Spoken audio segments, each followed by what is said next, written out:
The distant rumble of motorcycles echoed through the quiet desert night, their engines shattering the peaceful atmosphere at Lou's Gas and Go on the outskirts of Copper Springs, Arizona. Former Army Ranger James "Ghost" Mitchell noticed them before anyone else, his trained senses recognizing the distinctive sound of heavily modified Harley-Davidsons approaching from the south.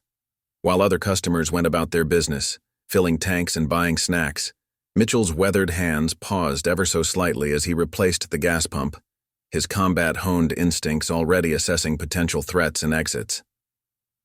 What the approaching riders of the infamous Red Scorpions didn't know was that their chosen target wasn't just another middle-aged mechanic stopping for gas on his way home. Behind Mitchell's grease-stained hands and quiet demeanor lay the deadliest close-quarters combat specialist the Rangers had ever produced. Some mistakes you only make once, and the Red Scorpions were about to make their last.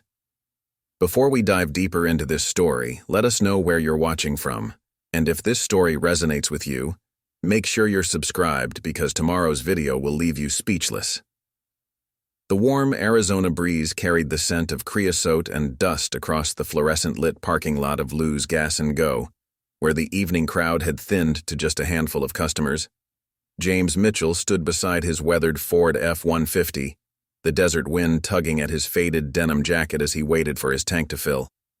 At 52, he carried himself with the quiet confidence of someone who had seen enough of the world to know what really mattered. His calloused hands and oil-stained fingers spoke of his new life as owner of Mitchell's Auto Repair, the most trusted mechanical shop in Copper Springs. Old Lou Chen, who'd run the gas station for over 3 decades, waved from behind the counter where he was restocking cigarette shelves. His granddaughter Sarah was working the register, chatting with a young couple passing through on their way to Phoenix. 2 truckers sat at the small attached diner, enjoying Lou's famous apple pie while their rigs cooled down in the overnight lot. A teenage boy, Tommy Rodriguez, was mopping the convenience store floor, his earbuds in as he worked his after-school job. Mitchell's trained eyes continuously scanned his surroundings, a habit 20 years in special operations had burned into his soul. He noted the security camera's positions, the distance to cover, the potential choke points, another habit he'd never managed to break. His right hand unconsciously brushed against his lower back, where a severe scar served as a permanent reminder of a night operation in Kandahar that had earned him his nickname Ghost. The first sign something was wrong came when the young couple hurriedly finished paying and practically ran to their car. Sarah's expression shifted from friendly to concerned as she watched them pull away, tires kicking up dust.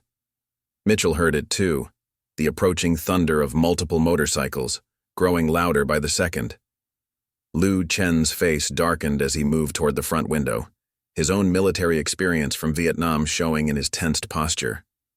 The Red Scorpions carved a path through the quiet night, their chrome-laden Harleys gleaming under the gas station's fluorescent lights as they pulled in with practiced precision.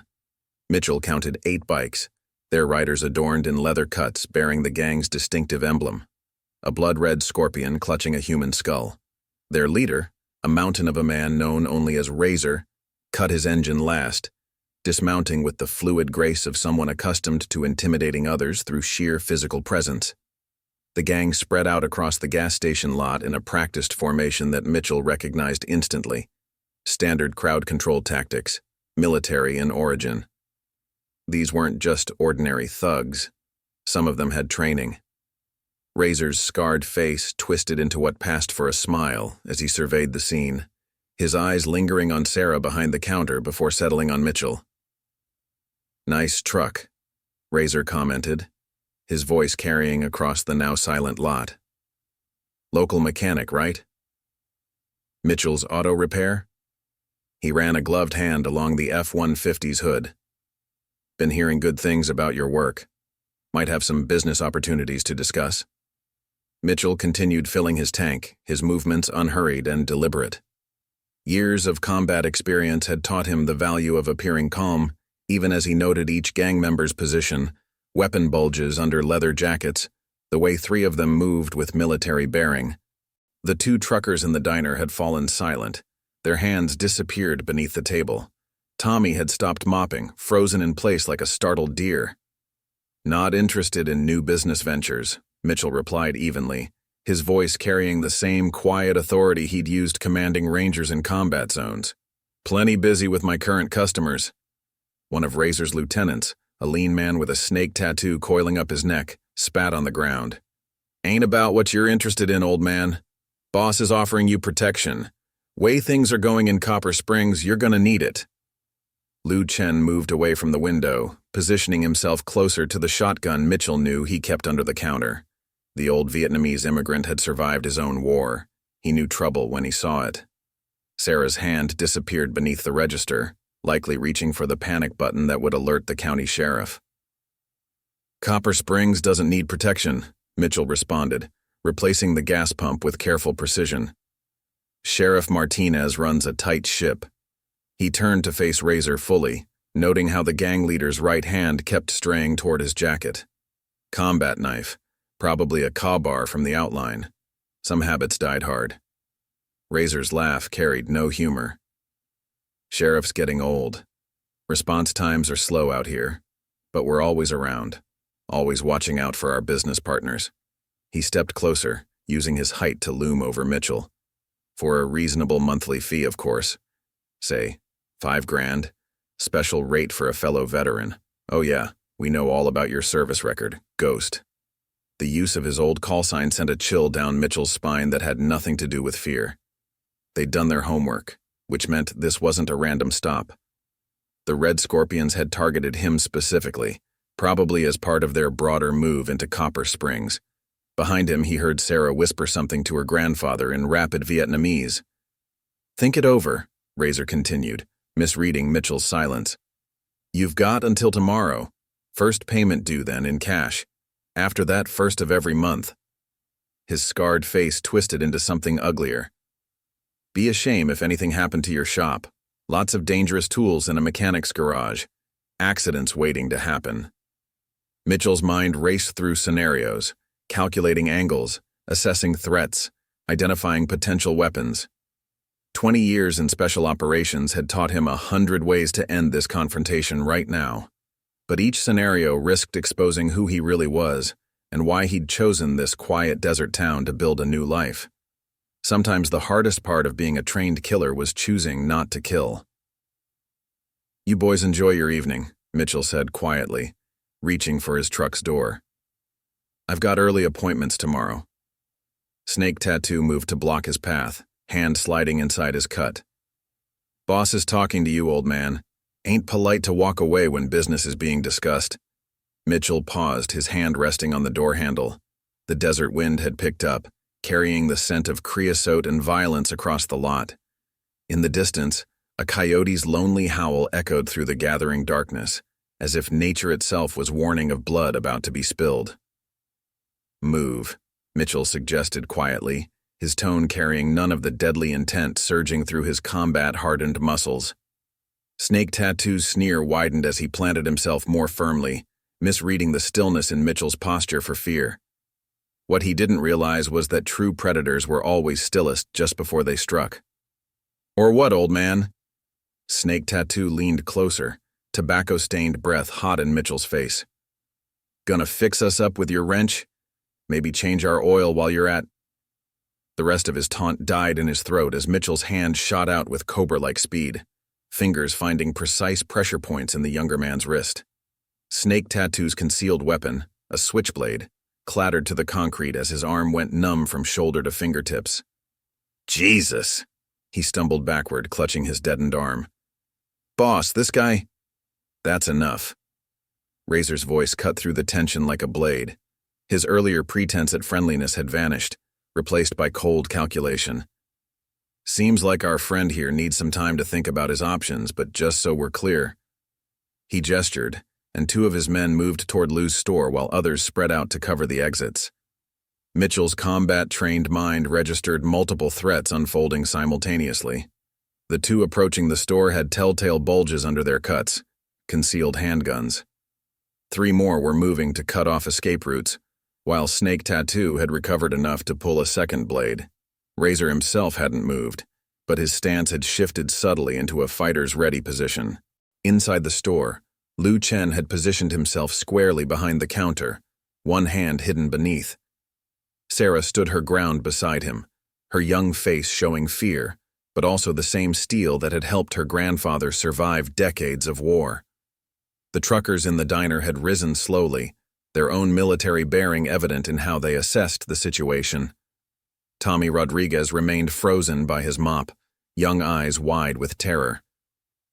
"You've got a nice setup here," Razor continued, his voice carrying clearly across the lot. "Successful business, respected in the community. Be a shame if something happened to change all that." His scarred face twisted into something ugly. "Be even worse if something happened to your customers, like old Lou there, or his pretty granddaughter." The threat hung in the desert air like smoke, acrid and poisonous. Mitchell felt something shift inside him, a familiar coldness seeping into his bones. They hadn't just threatened him, they'd threatened innocent people under his protection. Some lines you didn't cross with a man who'd spent 20 years learning the art of warfare. "Last chance," Razor announced, clearly enjoying what he assumed was growing fear in Mitchell's silence. $5,000 tomorrow or we start breaking things, starting with that nice truck of yours, then moving on to your shop, then maybe some of your loyal customers here." He gestured around the gas station. "Lot of flammable materials in a place like this. Accidents happen all the time." Mitchell's response was precisely measured.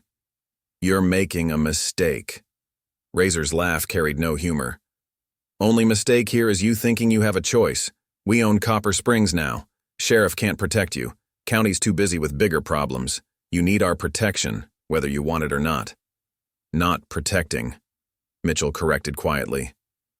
"Extorting. Threatening. Preying on people who can't fight back." His voice remained calm even as his mind calculated angles, distances, reaction times. "But you picked the wrong town.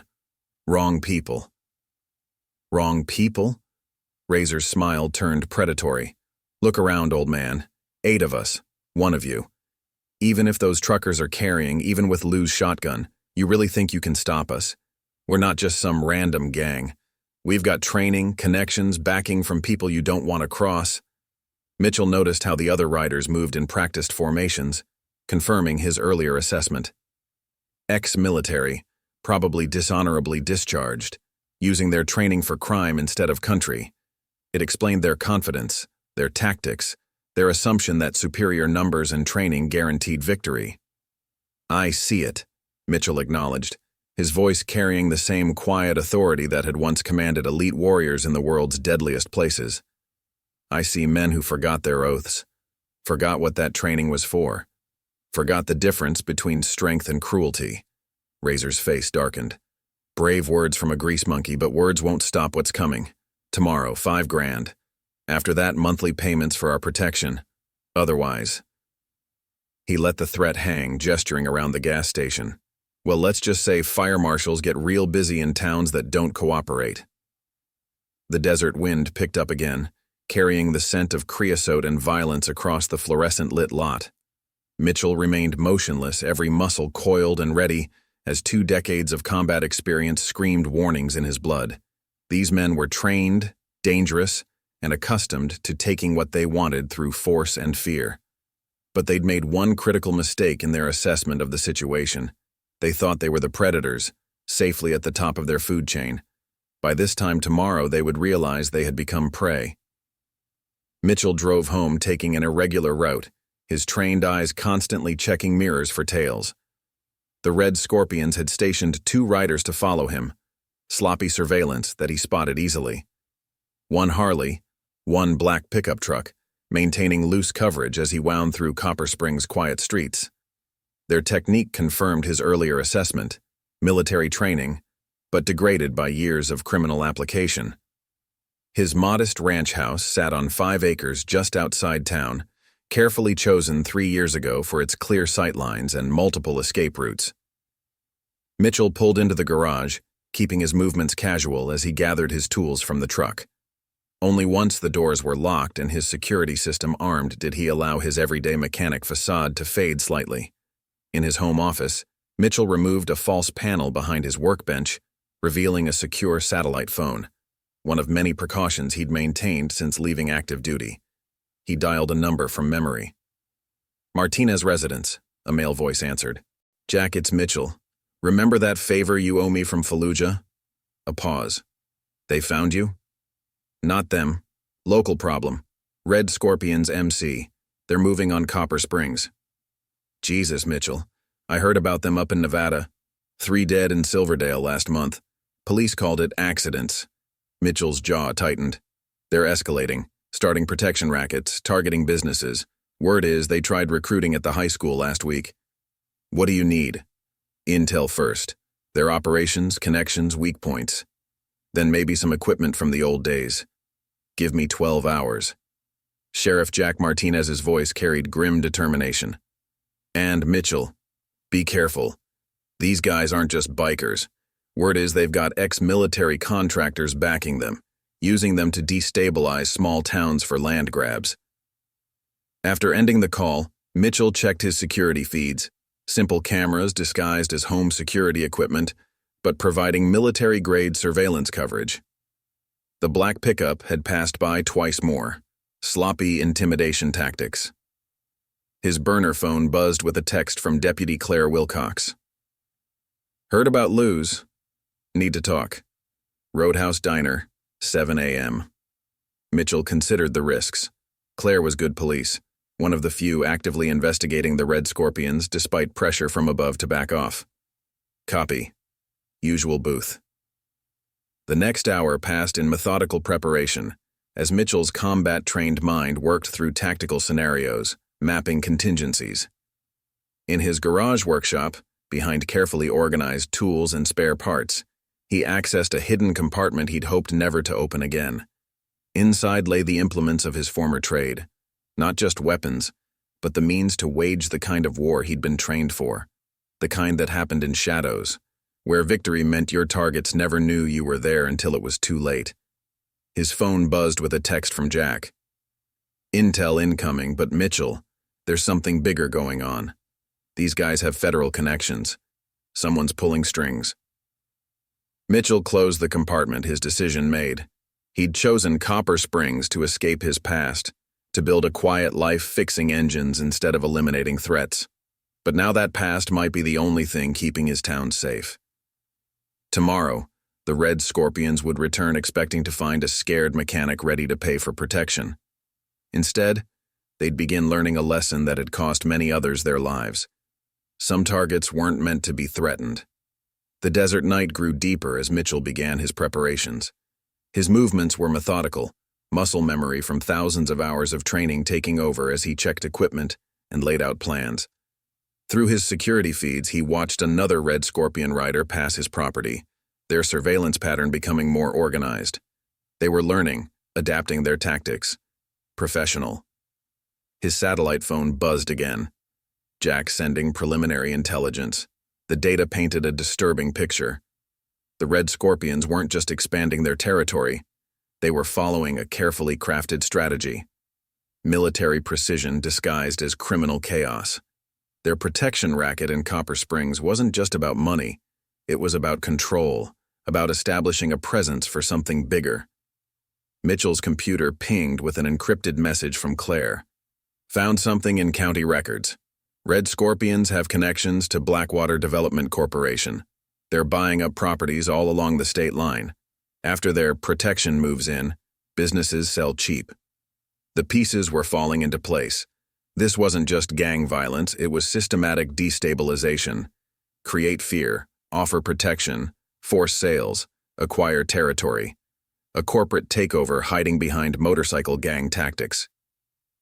Dawn approached as Mitchell finished his initial preparations. Through his feeds, he watched Red Scorpions members moving through town in practiced patterns, marking territories, establishing dominance.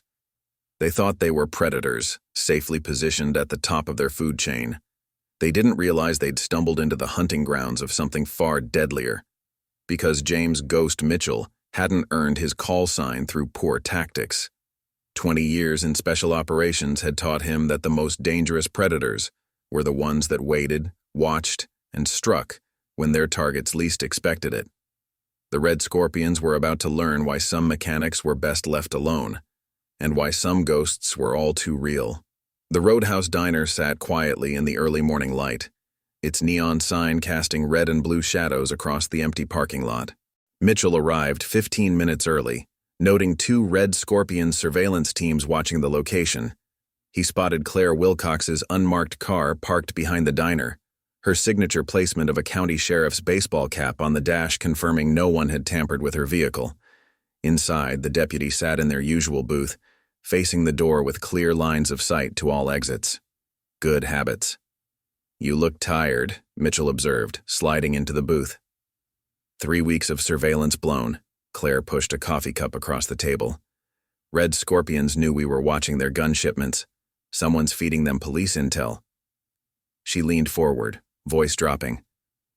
"They're getting bolder, Mitchell. The gas station wasn't just about money, they were sending a message." "About territory." Mitchell nodded, his mind processing new information. "Establishing control. We've got 5 missing businesses in neighboring counties, all last seen before Red Scorpions moved in. Their owners were approached about protection first." Claire's voice carried controlled anger. "But every time we get close, evidence disappears. Witnesses recant. My CI says they're planning something big, some kind of deal going down end of the week. Major players coming in from out of state." A motorcycle engine rumbled past the diner, one of the Scorpions' watchers making another pass. Mitchell noted the rider. Viper, according to his cut, former military, dishonorable discharge for excessive force in Iraq. "They'll come back today," Mitchell said quietly. "Expect their protection money. Let me put a team on your shop. We can—" "No." Mitchell's voice carried quiet authority. "I don't need protection, Claire. They do." The deputy studied his face carefully. "There's more to you than Copper Springs knows, isn't there?" Mitchell offered a small smile. "Sometimes the safest place to hide is in plain sight." Outside, more motorcycles passed, a deliberate show of force. The Red Scorpions were marking their territory, establishing dominance. They thought they were predators. "I should get back to the shop," Mitchell stood, leaving cash for the coffee. "And Claire, be careful with your investigation. These guys, they're not just thugs on bikes. Someone trained them." "You sound pretty certain about that." "Let's just say I recognize the signs." Mitchell paused at the door. "And Claire? When things start happening, remember, you never saw me this morning." The drive to Mitchell's auto repair took longer than usual as he used evasive routes to shake any tails. His mind processed the new information, forming connections. The Red Scorpions weren't just expanding, they were following a carefully crafted strategy.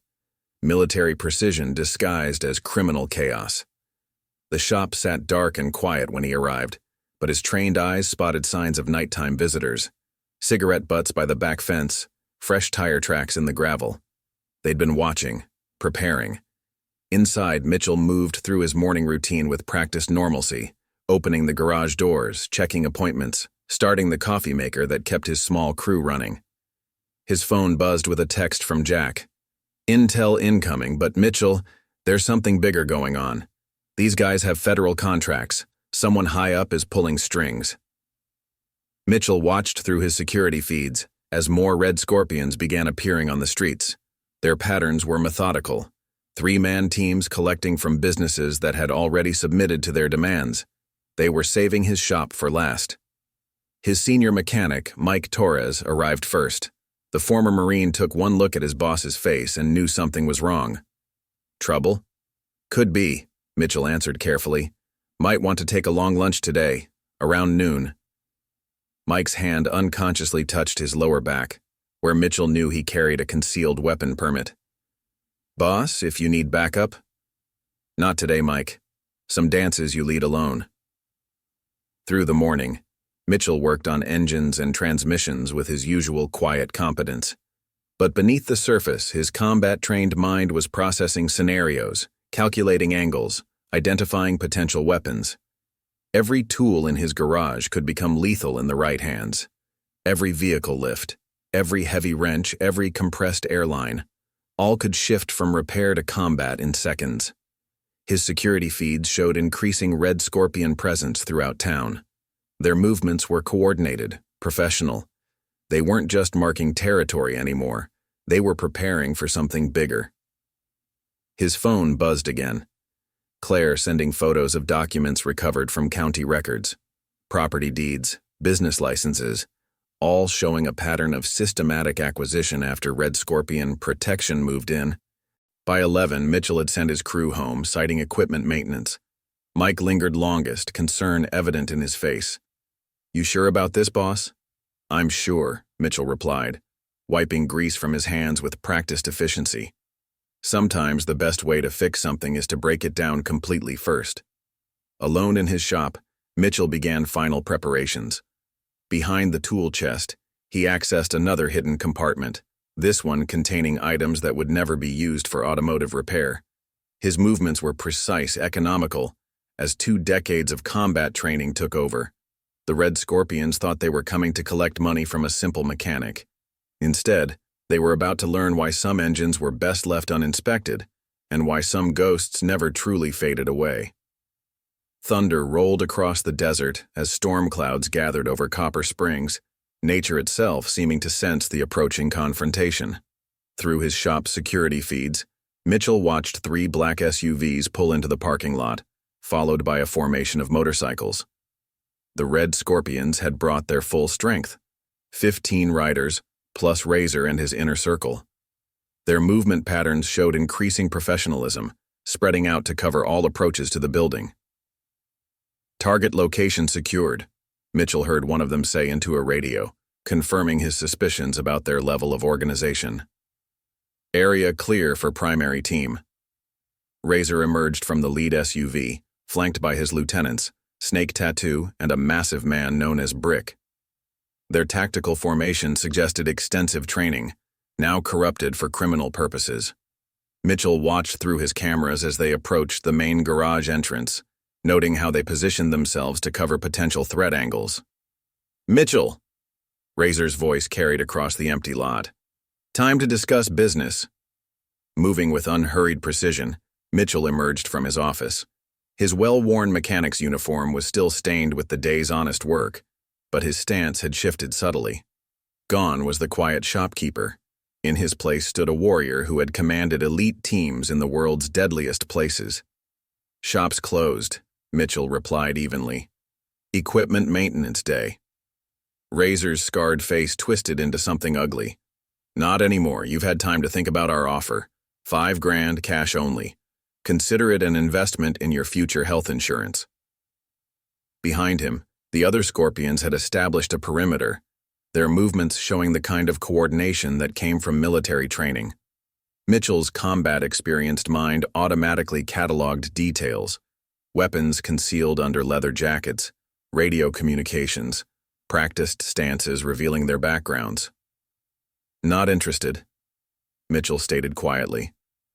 "Like I said yesterday, Copper Springs doesn't need your kind of protection." Snake Tattoo spat on the ground, his earlier encounter apparently forgotten. "Ain't about what you're interested in, old man. Boss made you an offer. Smart people take offers, dumb people." He let the threat hang.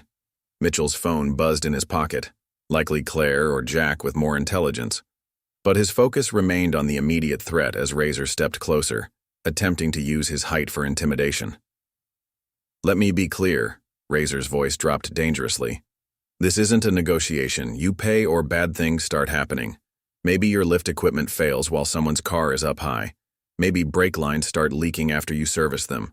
Lots of ways for accidents to happen in a garage." The threat hung in the air like gunsmoke. Mitchell felt that familiar combat coldness seeping into his bones as he processed the implications. They weren't just threatening his business, they were threatening his customers' lives. "You're making assumptions," Mitchell replied, his voice carrying the quiet authority that had once commanded Rangers in combat. "About this town. About me." "No assumptions." Razor smiled coldly. "We know exactly who you are, Ghost. 20 years special operations, most of it classified. Distinguished service record, until you disappeared after that mess in Kandahar." His smile widened. "Did you think we wouldn't do our homework? We know all about your past, which makes me wonder why someone with your skills is playing mechanic in a dusty little town." Mitchell's mind raced through scenarios even as he maintained his calm exterior. They'd done more research than expected, which meant this wasn't just about protection money. The Red Scorpions had targeted him specifically, probably as part of whatever larger operation Claire had mentioned. "Then you should know better," Mitchell suggested quietly. Razor's laugh carried no humor. "What we know is that you're alone. Sure, maybe you've still got some fight in you. Maybe you could even take down a few of us. But we're not just some random gang. We've got backing, serious people with serious resources. By tomorrow, this town belongs to us. The only question is whether you'll be a part of it or a cautionary tale."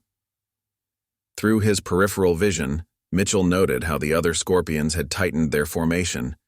Their hands stayed close to concealed weapons, their stances betraying military training. These weren't just thugs. They were trained operators who'd chosen to use their skills for crime instead of country. "Last chance," Razor announced, clearly enjoying what he assumed was growing fear in Mitchell's silence. $5,000 now, or we start breaking things. Starting with your equipment, then maybe moving on to your customers' cars. Lot of vehicles in here counting on your maintenance to keep them safe on the road." The implications were clear. They weren't just threatening property damage, but the lives of innocent people who trusted Mitchell with their vehicles. Sometimes the hardest part of being a trained warrior wasn't knowing how to fight. It was knowing when fighting became absolutely necessary. Storm clouds continued gathering overhead, desert thunder rolling closer. Mitchell remained motionless, every muscle coiled and ready, as 2 decades of combat experience screamed warnings in his blood. These men were trained, dangerous, and accustomed to taking what they wanted through force and fear. But they'd made one critical mistake in their tactical assessment. They thought their training and superior numbers guaranteed victory. They hadn't counted on facing someone who'd spent 20 years becoming a ghost, someone who specialized in turning enemies' strengths against them. Mitchell's response was quick but measured, every word carrying the weight of decades of combat experience. "Give me an hour to get the money together." Razor's scarred face showed momentary surprise at the apparent capitulation, then twisted into a predatory smile. "Smart choice, old man. 1 hour. Don't make us come looking." The Red Scorpions mounted up with practiced precision, their formation perfect as they pulled away from the garage. Through his security feeds, Mitchell watched them station observers at key points around his property. 2 riders with clear lines of sight, another team in an SUV monitoring approach routes. Amateur surveillance that he could spot easily, but professional enough to concern most targets. Once alone, Mitchell moved with practiced efficiency. His phone buzzed with a text from Claire. "Major Red Scorpion presence moving through town. Multiple teams. Something big's happening." "I know," he replied. "Time to implement contingency plans. Execute protocol echo." Inside his office, Mitchell accessed a hidden safe beneath the floor, revealing equipment that would never be used for automotive repair. His movements were economical, muscle memory from thousands of hours of training taking over as he prepared. Combat webbing, specialized tools, communications gear, all carefully maintained despite years of disuse. His satellite phone vibrated. Jack Martinez with critical intelligence. "Mitchell, got the intel you needed. Red Scorpions aren't just a gang. They're muscle for Blackwater development, corporate mercenaries using gang tactics for land acquisition. They've got 3 former Special Forces operators on their permanent payroll now." "Explains their training," Mitchell replied, checking equipment with practiced efficiency. "Status on local law enforcement? State police tied up with a major incident on the highway, probably engineered by the Scorpions. County sheriff's resources stretched thin. You're on your own for at least 2 hours." Perfect.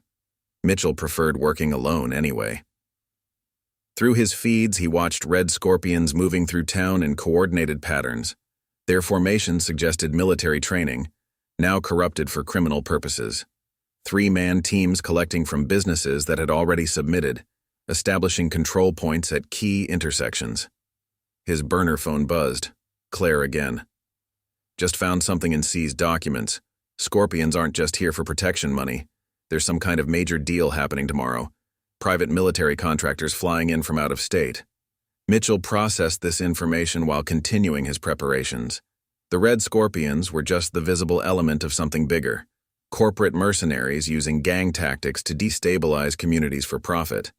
Their protection racket wasn't just about money, it was about control. In his garage, Mitchell began implementing countermeasures. Every vehicle lift, every tool chest, every corner of his shop was prepared with the same attention to detail that had once made him a legend in special operations. The Red Scorpions thought they were dealing with a simple mechanic. They were about to learn why some garages were better left uninspected. His phone buzzed again. Lu Chen from the gas station. "They're hitting businesses hard, Jim. 3 shops already paid up. Garcia's grocery got vandalized when they refused. Stay safe, Lou. Keep your head down. When things start happening, remember what we discussed." Through his surveillance, Mitchell noted increased Red Scorpion activity around town. Their movements showed growing confidence, professional operators believing they had total control of the situation. They hadn't realized they were being hunted. In his workshop, Mitchell accessed another hidden compartment, this one containing items that would make any ATF agent extremely interested. His preparations were methodical, each piece of equipment checked and positioned with surgical precision. The Red Scorpions had training, numbers, and corporate backing. But Mitchell had something more valuable: 2 decades of experience in turning enemies' strengths against them. His satellite phone vibrated one final time, jacked with crucial information. Facial recognition confirmed 3 of Razor's lieutenants, former Delta Force, discharged under questionable circumstances. These guys aren't just thugs, Mitchell. They're serious operators. "Good," Mitchell replied, his voice carrying cold certainty. "Means they'll understand exactly what's happening to them." Thunder rolled closer as storm clouds gathered over Copper Springs. Through his feeds, Mitchell watched the Red Scorpions continuing their show of force through town. Their formations were perfect, their tactics professional, their confidence absolute. They thought their training and numbers made them apex predators, but they'd made one critical error in their tactical assessment. They'd forgotten the first rule of hunting. Sometimes the deadliest predators were the ones you never saw coming. Sometimes the best place to hide wasn't in shadows but in plain sight, behind a simple mechanic's uniform and grease-stained hands. Mitchell checked his watch. 40 minutes until the Scorpions returned, expecting to find a broken man ready to pay for protection. Instead, they'd begin learning why some ghosts were best left undisturbed, and why some mechanics knew more about warfare than engine repair. The storm clouds grew darker as Mitchell completed his final preparations. Through decades of combat experience, he'd learned that the most dangerous battles weren't won through superior numbers or firepower. They were won by understanding your enemy's strengths and making those very strengths become fatal weaknesses. The first drops of rain began falling as the Red Scorpions returned to Mitchell's auto repair, their chrome gleaming dully under the darkening sky. This time, they arrived in force, 20 bikes plus 3 SUVs, their formation showing clear military precision as they surrounded the property. Through his surveillance feeds, Mitchell watched them establish a complete perimeter, cutting off all apparent escape routes. "Target location secure," one of Razor's lieutenants reported through their tactical radio net, which Mitchell was now monitoring. "All teams in position." Razor emerged from the lead SUV, flanked by Snake Tattoo and Brick. Their movement patterns showed increasing professionalism. Weapons now carried more openly as their pretense at being merely a motorcycle gang began slipping. Behind them, teams of operators moved with the kind of coordination that came from extensive combat experience. "Time's up, Mitchell," Razor's voice carried across the rain-slicked parking lot. "Hope you've got our money ready." Mitchell emerged from his garage with deliberate calm, still wearing his grease-stained uniform. But subtle changes would have been apparent to any trained observer. His stance had shifted, his movements carrying the fluid precision of a predator preparing to strike. "No money," Mitchell replied quietly, his voice carrying clearly despite the growing storm. "Last chance to leave Copper Springs peacefully." Razor's scarred face twisted with rage.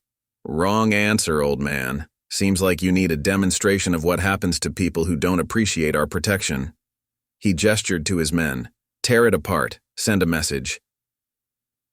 The first team of Scorpions moved toward the garage with practiced efficiency, their formation perfect as they approached the main entrance, which was exactly what Mitchell had anticipated.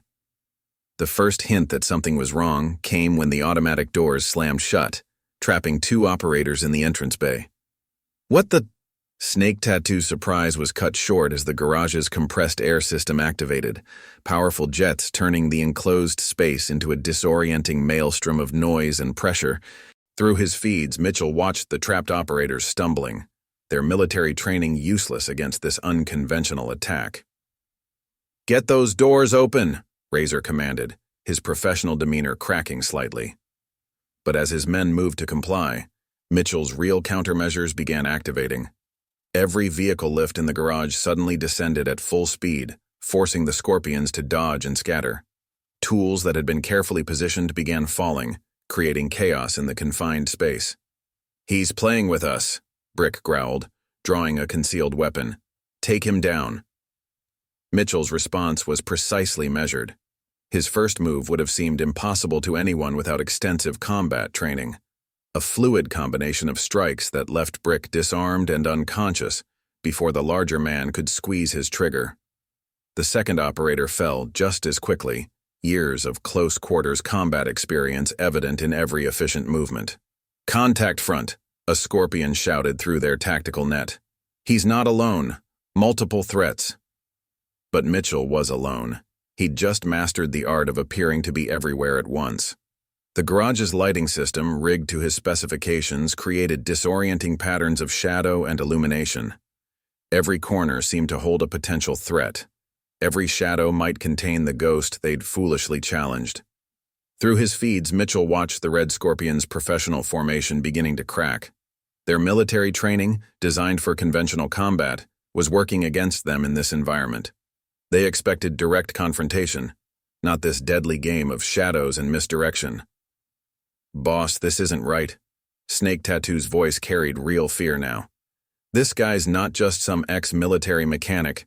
This is something else." Razor's response was to draw his own weapon, a modified automatic that definitely wasn't street legal. "Enough games. Burn it down. Burn it all." But as his men moved to comply, they found themselves facing an environment that had been turned completely against them. Every piece of equipment, every tool, every corner of Mitchell's garage had been prepared for exactly this scenario. The Red Scorpions had brought superior numbers and firepower to what they thought would be a simple intimidation. Instead, they'd walked into a trap designed by someone who'd spent 20 years perfecting the art of turning enemies' strengths against them. "3 men down in the East Bay," crackled their tactical net. "Can't see the target. He's everywhere." Mitchell moved through his garage like a ghost, decades of special operations experience evident in every silent step. Each movement was precisely calculated, each strike targeted with surgical accuracy. He wasn't just fighting. He was systematically dismantling their entire tactical organization. "Pull back," Razor commanded, his professional demeanor completely shattered. "Everyone pull back and—" His order was cut short as Mitchell emerged from the shadows directly behind him, moving with the kind of speed that had earned his call sign in a dozen war zones.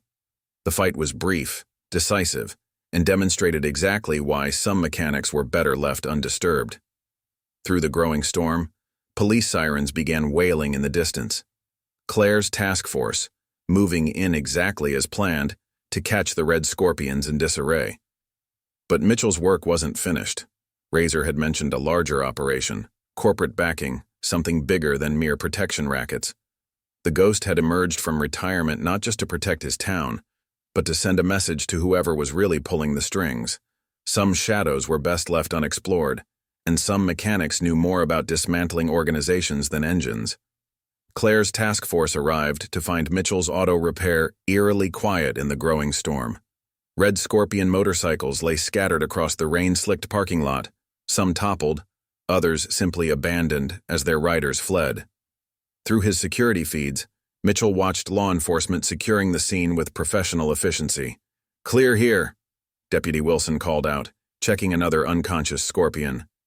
"Jesus, looks like they got hit by a tornado."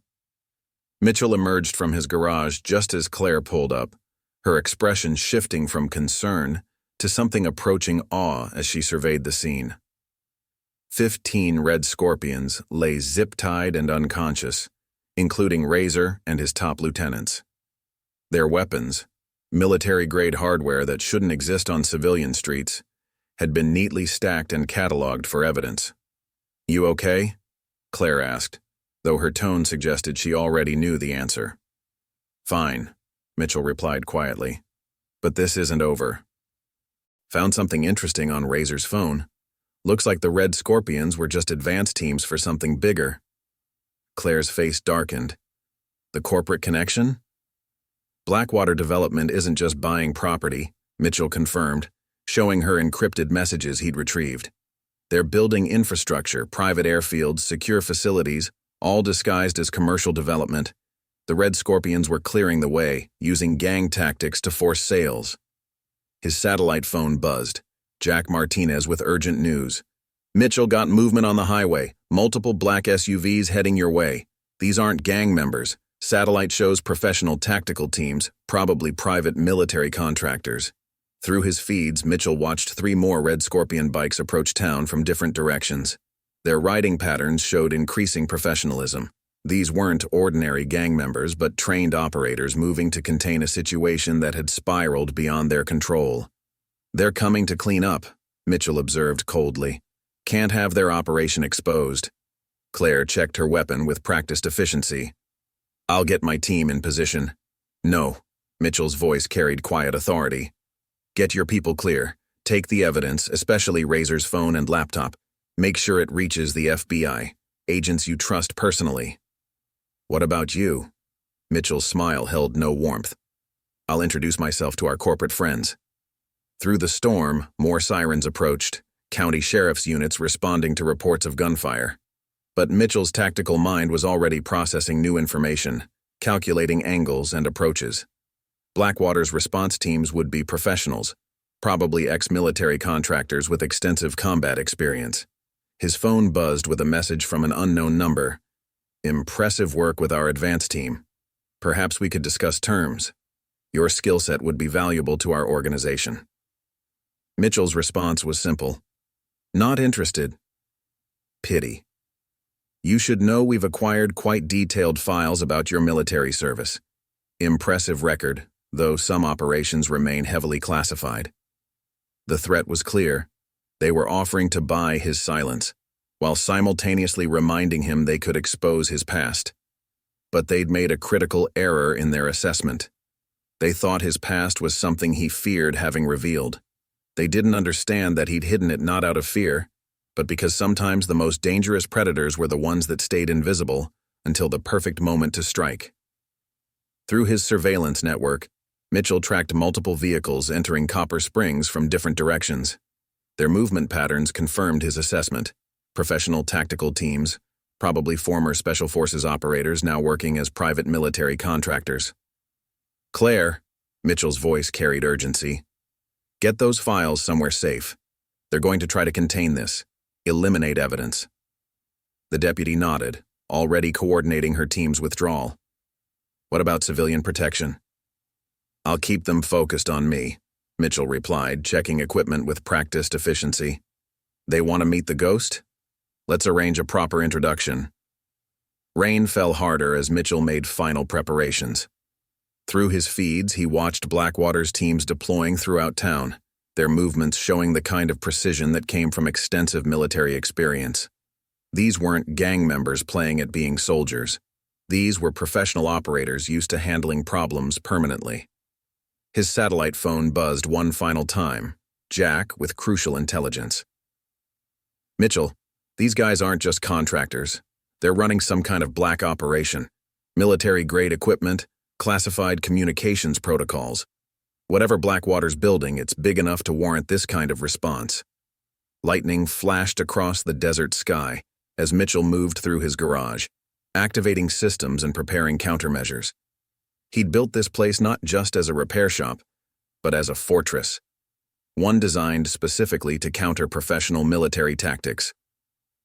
Through the storm, he heard tactical teams establishing positions around his property. Their radio communications, now compromised thanks to equipment he'd seized from the Red Scorpions, revealed their professional approach. Target location surrounded. Multiple teams in position. Orders are to sanitize the site completely. No witnesses. No evidence. Mitchell checked his preparations one final time. Decades of combat experience evident in every precise movement. Blackwater had sent professionals to eliminate a problem. Instead, they were about to learn why some mechanics knew more about warfare than engine repair, and why some ghosts were best left unavenged. The first Blackwater team breached Mitchell's perimeter at exactly 2100 hours, their movements showing the kind of precision that came from extensive Special Forces training. Through his surveillance network, Mitchell watched them deploy with professional efficiency. 4-man units establishing overlapping fields of fire, communications gear monitoring police bands, thermal imaging scanning for targets. Alpha team in position, crackled their tactical net, which Mitchell had already compromised. No sign of target. Property appears evacuated. Maintain perimeter, came the response, a voice carrying the authority of someone used to commanding elite operators. Charlie team, commence breach. Delta, stand by for backup. Remember, this is a sanitization mission. No evidence, no witnesses. Lightning flashed across the desert sky as Mitchell moved silently through his garage's shadows. Years of special operations experience guided every step as he positioned himself for what was coming. The storm's thunder masked his movements, while strategically placed equipment created dozens of false heat signatures for their thermal imaging to chase. The first sign that something was wrong came when Charlie Team's breaching charge failed to detonate. Instead of blowing Mitchell's reinforced door, it released a cloud of powdered titanium dioxide, rendering their thermal imaging useless in a brilliant white glare. Breach failed, came the urgent report. Thermals compromised, switching to night vision. But Mitchell had anticipated this too. Suddenly, powerful UV lights activated throughout the garage, their wavelength carefully chosen to overwhelm night vision equipment. Through his feeds, he watched professional operators stumbling, cursing as their expensive gear betrayed them. "This guy's good," someone muttered on their tactical net. "Real good." "He's one man," came the commander's sharp response. "We're an elite tactical team with superior numbers and equipment. Maintain discipline. Beta team, move in through the secondary entrance." Mitchell allowed himself a cold smile as he watched Beta team approach his garage's side door. They moved with perfect tactical precision, exactly as their training demanded, which was exactly their mistake, because sometimes the most dangerous trap was the one that used your own expertise against you. The moment Beta team breached the door, Mitchell's real countermeasures activated. The garage's vehicle lifts, rigged to his specifications, suddenly descended at full speed, forcing the operators to dodge and scatter. Tools that had been carefully positioned began falling, creating chaos in the confined space. Every corner seemed to hold a potential threat. Every shadow might contain the ghost they'd foolishly tried to eliminate. "Contact rear!" someone shouted as Mitchell struck with lethal efficiency. 2 operators went down before they could react, their superior training useless against someone who had helped write the tactical manuals they'd studied. The third managed to squeeze off a shot, but Mitchell was already gone, a ghost in his own garage. "All teams, be advised," the commander's voice carried real concern now. "Target is highly trained, probably special operations background. Switch to aggressive containment protocols." But Mitchell had spent years preparing for exactly this scenario. Every piece of equipment, every tool, every corner of his garage had been modified to counter professional military tactics. The Blackwater teams had brought superior numbers and technology to what they thought would be a simple elimination. Instead, they'd walked into an environment specifically designed to turn their strengths into weaknesses. Through his feeds, Mitchell watched their formation beginning to crack. These men were trained for direct combat, for overwhelming force and superior firepower. They weren't prepared for an enemy who moved like a shadow, who struck and vanished, who seemed to anticipate their every move because he'd once trained operators just like them. 3 more down in the East Bay, crackled their tactical net. "Can't get a fix on target position, he's moving too fast." "Because he's not moving," came a new voice, someone who finally understood. "He's got this whole place rigged. We're not hunting him. He's hunting us." Lightning flashed again as Mitchell emerged behind another team, his movements carrying the fluid precision that had made him a legend in special operations. The fight was brief, efficient, and demonstrated exactly why some mechanics knew more about warfare than engines. His phone buzzed, a message from the unknown number. Impressive. Perhaps we underestimated your capabilities. Last chance for a peaceful resolution. Name your price. Mitchell's response was precisely targeted shots that disabled their command vehicle's communications array. Through his surveillance, he watched more Blackwater teams deploying around his property. These weren't just contractors anymore. These were elite operators, probably former Delta Force or SEAL team members. Thunder rolled across the desert as Mitchell prepared for the next phase. These men were professionals, among the best in their field. Their training, equipment, and experience made them formidable opponents. But they'd made one critical error in their tactical assessment. They thought their superior numbers and technology guaranteed victory. They hadn't counted on facing someone who'd spent 20 years learning how to turn enemies' strengths against them. Someone who understood that the most dangerous predator wasn't the one with the most firepower. It was the one who knew exactly how to make that firepower become a fatal weakness. Through the storm, Mitchell heard more tactical teams approaching. Their radio communications revealed growing frustration as professional operators faced something their training hadn't prepared them for. They'd come to eliminate a problem. Instead, they were about to learn why some ghosts were best left undisturbed, and why some mechanics knew more about warfare than anyone had imagined. Lightning illuminated Mitchell's garage in stark flashes, as Blackwater's elite teams prepared for their final assault. Through his surveillance network, he watched them gathering their remaining forces, nearly 30 operators, all former special forces, now moving with the kind of precision that came from realizing they faced something far deadlier than expected. "All teams, this ends now." Their commander's voice carried cold authority through the tactical net. "Full breach protocol authorized. Level the entire structure if necessary." Mitchell watched through his feeds as they deployed specialized equipment, shaped charges, breaching tools, the kind of hardware that shouldn't exist outside classified military operations. These weren't just contractors anymore. They were bringing their full capabilities to bear. His satellite phone buzzed. Jack Martinez with urgent warning. "Mitchell, they've got something big coming. Military transport just landed at the private airfield. Whatever they're bringing, it's classified tech that shouldn't exist." Through the storm, Mitchell tracked multiple teams moving into position.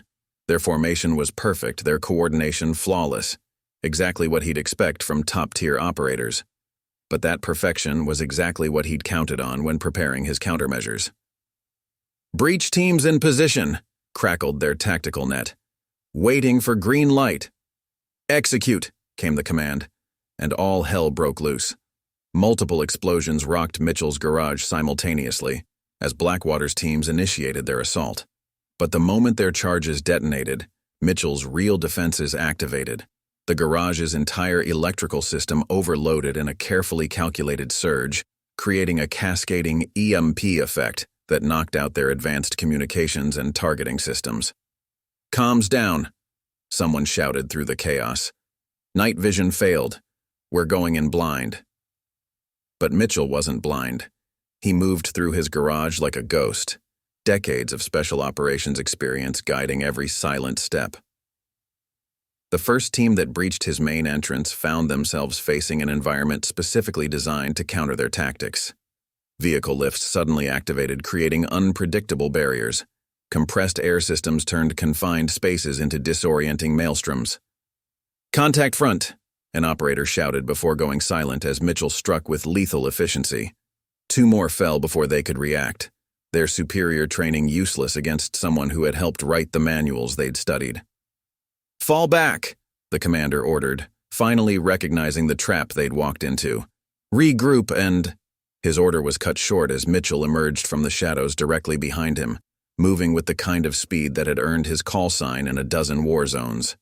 The fight was brief, decisive, and demonstrated exactly why some mechanics were better left undisturbed. Through his feeds, Mitchell watched the remaining teams attempting to adapt their tactics. But every move they made had been anticipated, every standard response counted and prepared for. He'd spent years turning this garage into more than just a repair shop. It was a fortress designed specifically to counter professional military tactics. His phone buzzed with a final message from the unknown number. "You're fighting for a lost cause. This operation is bigger than you know. Government contracts, classified projects. We own this territory now." Mitchell's response was to systematically eliminate another tactical team, their superior numbers meaning nothing in an environment where every shadow might hide a deadly ghost.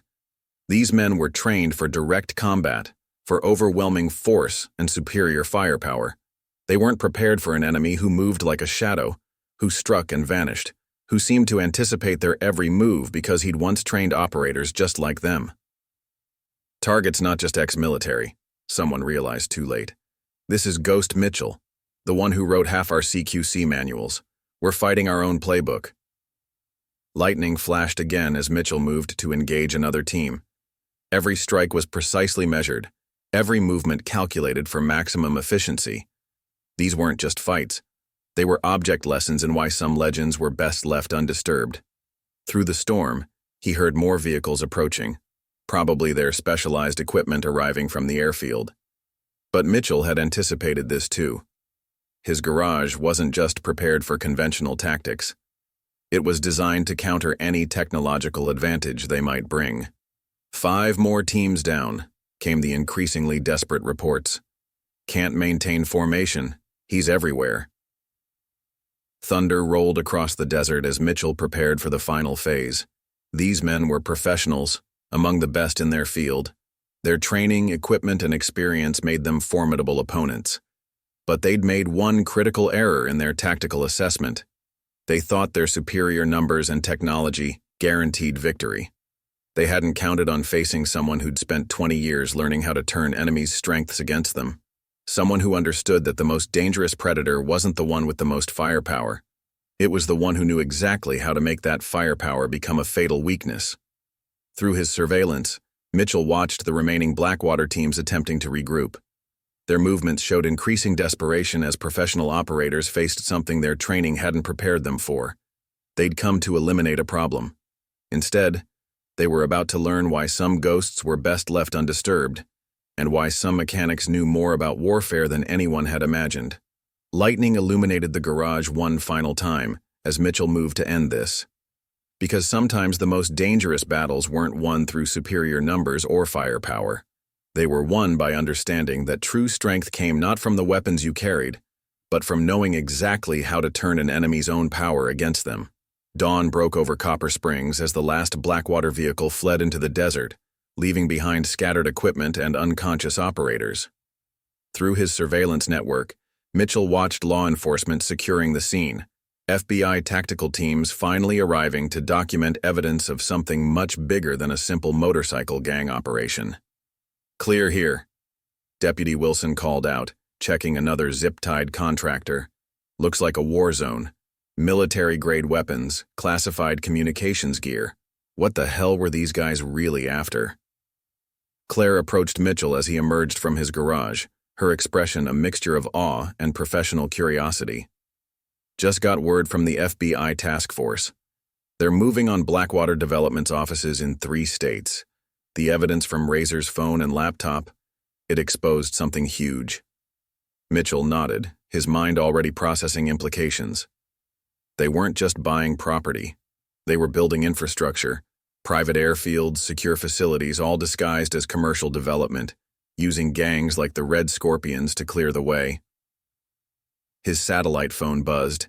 Jack Martinez with critical updates. "Mitchell, you need to see this. Documents we recovered from their command vehicle. Blackwater wasn't just running a criminal enterprise. They were building some kind of private military network, using small towns as cover for classified operations." Through his feeds, Mitchell watched federal agents cataloging evidence. The gear they'd recovered told a disturbing story. Prototype military equipment, encrypted communication systems, hardware that shouldn't exist outside classified programs. This wasn't just about protection rackets or property acquisition. This was about building something much more dangerous. "Found something else," Claire reported, reviewing seized documents. Blackwater had connections to multiple federal contracts, classified projects. They were using legitimate military work as cover for building their own private army. Mitchell's phone displayed one final message from the unknown number. This isn't over.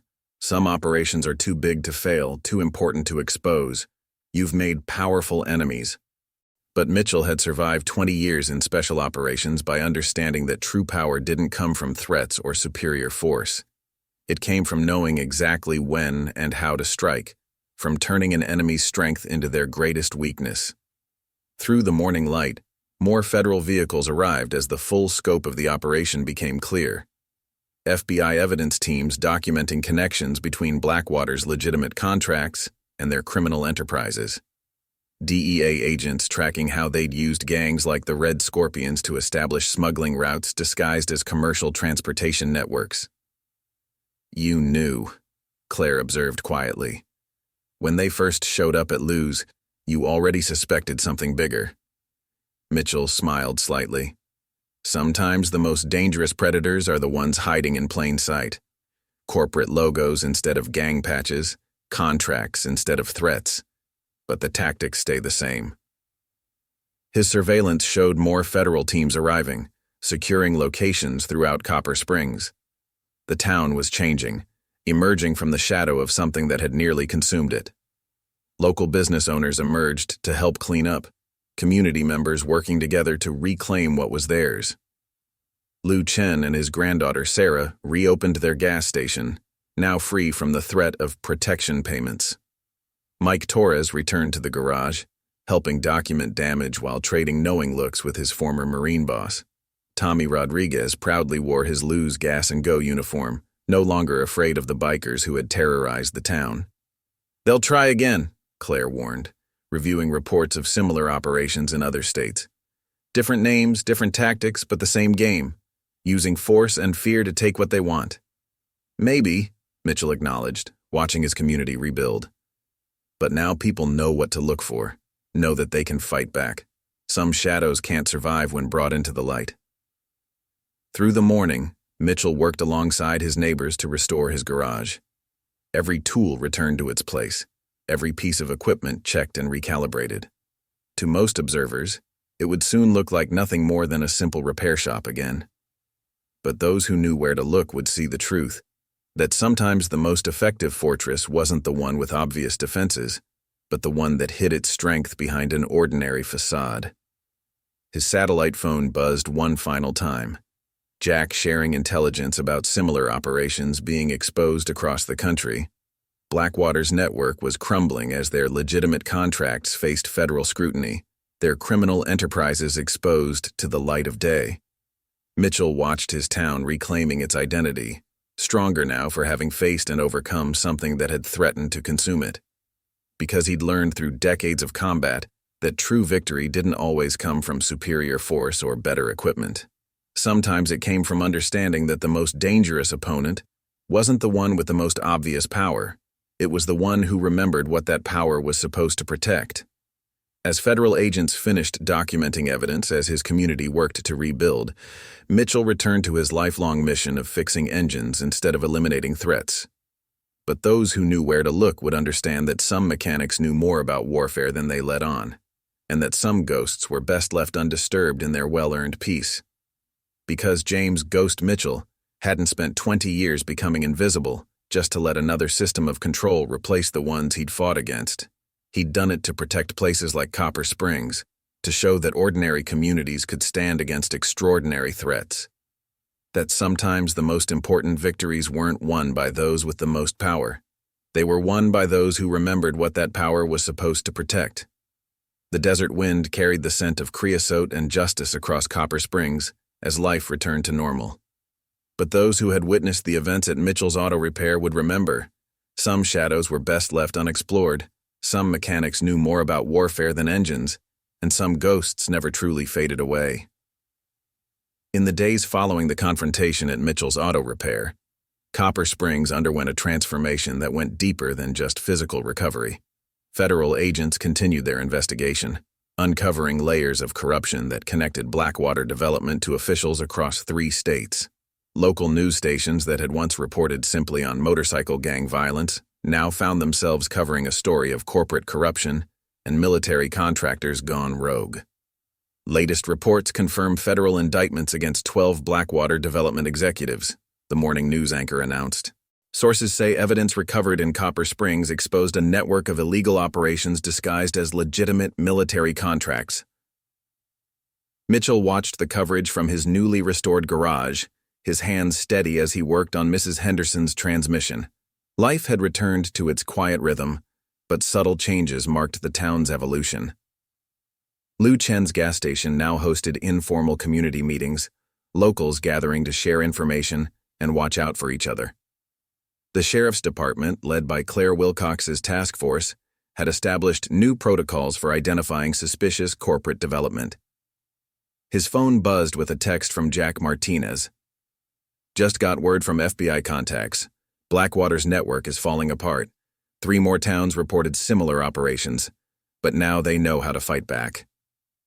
Through his security feeds, Mitchell observed the morning traffic flowing normally past his shop. No more surveillance vehicles, no more tactical teams hiding behind corporate logos. But his training kept him vigilant, aware that some threats never truly disappeared. They just changed their tactics. "Mr. Mitchell?" Tommy Rodriguez stood in the garage doorway, now wearing a trainee's uniform. After the incident, Mitchell had offered the young man an apprenticeship. "Got that inventory you asked for, and Mr. Torres wants to know if you're joining us for lunch at Lou's." Mitchell smiled slightly, noting how the teenager carried himself with new confidence. The events had changed more than just the town's security. They'd shown people their own strength.